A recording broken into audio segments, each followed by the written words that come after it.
So can you start out by telling us your name and spelling it for us? It's Lee, and the last name is Houskeeper, and we spell it Houskeeper without the first E.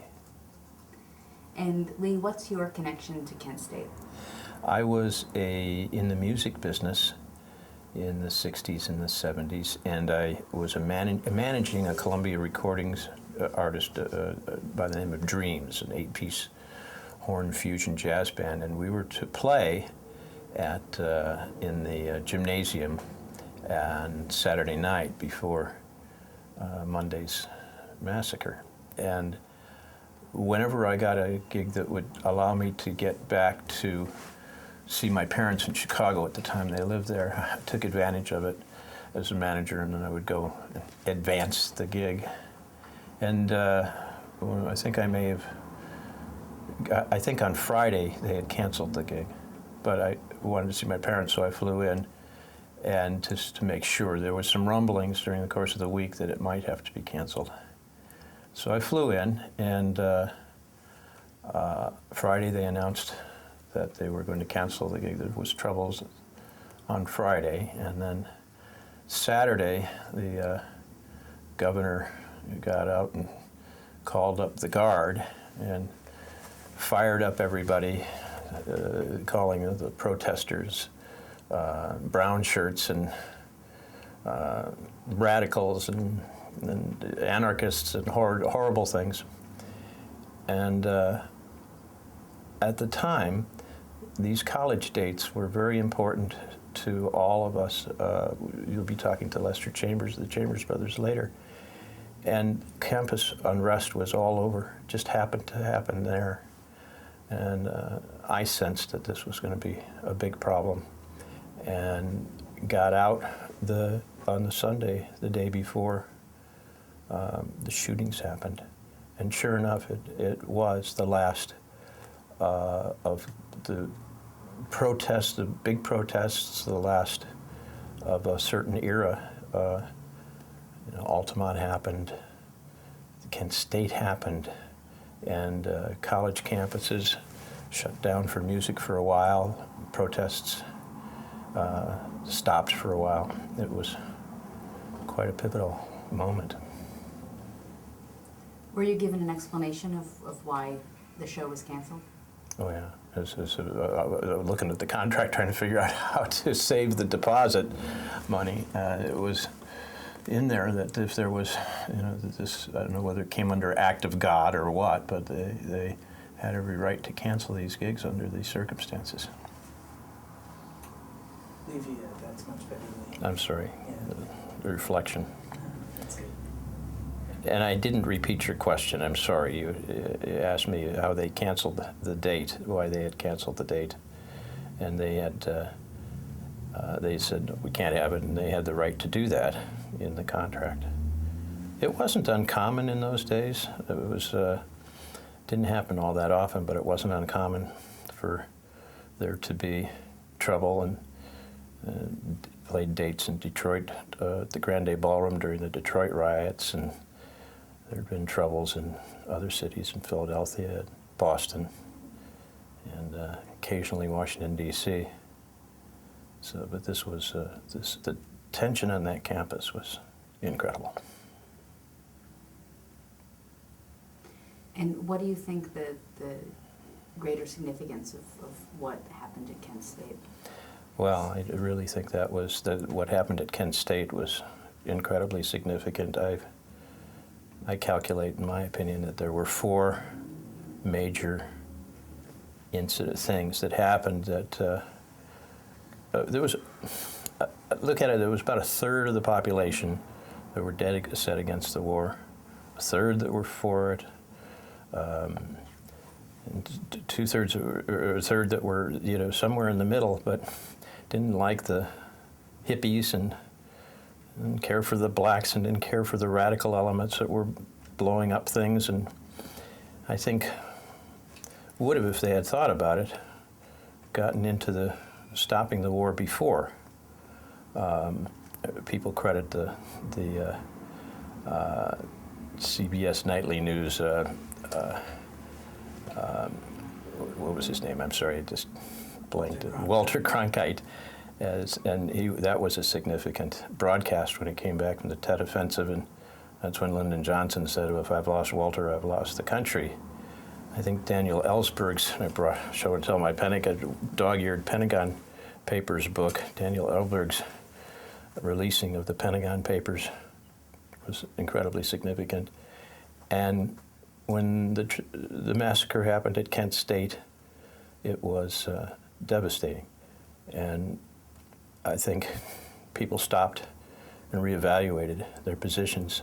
The last thing, I think, pushed things in favor of getting out of Vietnam seriously was the serious veterans who came back and threw their medals over on the White House lawn. I think by that, those two things, the Kent State and the outspoken Vietnam vets against the war, in my opinion, made a lot of people who didn't want to agree with their hippie kids, but were leaning logic, and all the information pointed that we needed to get out of there. But Kent State, I think, saved tens of thousands of lives. If there is anything positive that can be said from that, that's my opinion. Did you have a sense of the risk you were taking and what was going on at Kent when you decided to go there?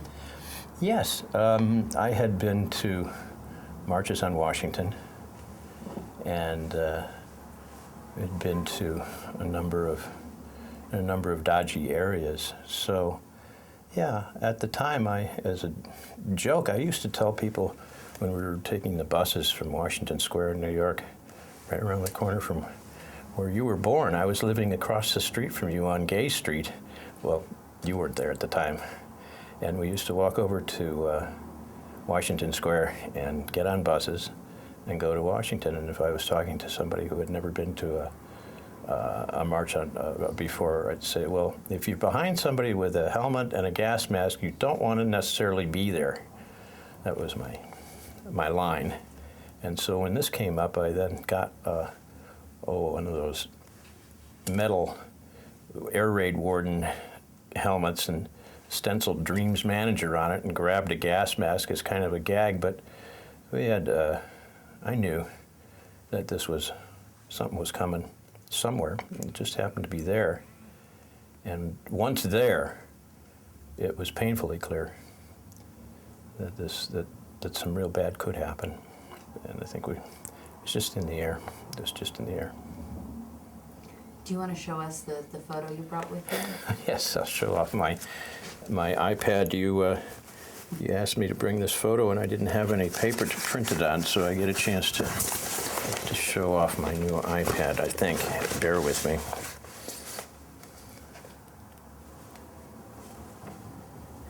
Okay. You just hold it up by your face. I think that's Okay. fine right there. It is. That was good. Can you see it on your camera? No, not really close. Is that better? Can you describe what that picture is for us? Well, a few days before I went to Ohio, I was in this large loft, and I had this prop from some Broadway show of a rifle, and I put it over my shoulder and had somebody take this picture. I had a feeling we were going into some sort of confrontation. So this was, I was 21 years old, and in the West Village of New York, working in the music business with bands like artists like Laura Nyro, and I'd worked with Crosby, Stills and Nash, and The Doors, and Chambers Brothers, my favorite at the time. So we had just come back from Woodstock, and we were all fired up that we could change the world. Thanks for sharing. Thanks. And what lessons do you think we can take from Kent State today? Well, I think it's so important to remember Kent State forever. Remember it for the times that we lived in, that people can make a change, and that sometimes it's not peaceful change. And I mean, there'll be more. But if we don't learn these lessons, it's bound to repeat itself. And by remembering Kent State, those kids, all of us kids at the time who stood up to this, stood up to our parents, stood up to all the things that we were taught to believe in, many of us very conflicted inside, still wanting to believe in all those things, not believing that the government could do that. It was hard. It was hard to go against your parents, hard to go against your friends who were serving, dying, and yet it was a matter of conscience. And we put our bodies on the line. I usually was in the back of the line, but I was there. Do you think what happened at Kent State made people less willing to participate? Made them At the frightened? time, yes, it did. It was, if I remember correctly, it was the last big-time protest against the war. Things were unraveling with all of the spirit of Woodstock and the Summer of Love anyway, with Altamont, and I think people were just tired. They didn't feel they could do anything, and Nixon was real good. And he was very, very good at, for all the things that we know that he did a lot more to drive people back, push people back. But we were reaching out in those days in other ways. We were supporting Bobby Kennedy, and we were feeling like we could take and do this from within. And eventually, all those things worked together. All the forces worked together. But, you know, we all wish it would have happened sooner. We wish that it would have happened in '69 when it was possible to end the war then. But it didn't. And I truly believe it would have gone on for years, and that Kent State made a huge difference in hastening the end of that horrible experience. Is there anything I didn't ask you that you want to share with us today?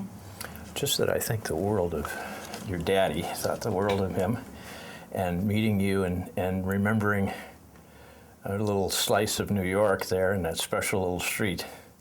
It was wonderful. Thank you and Laurel and everyone for doing this. And the truth that you're looking for is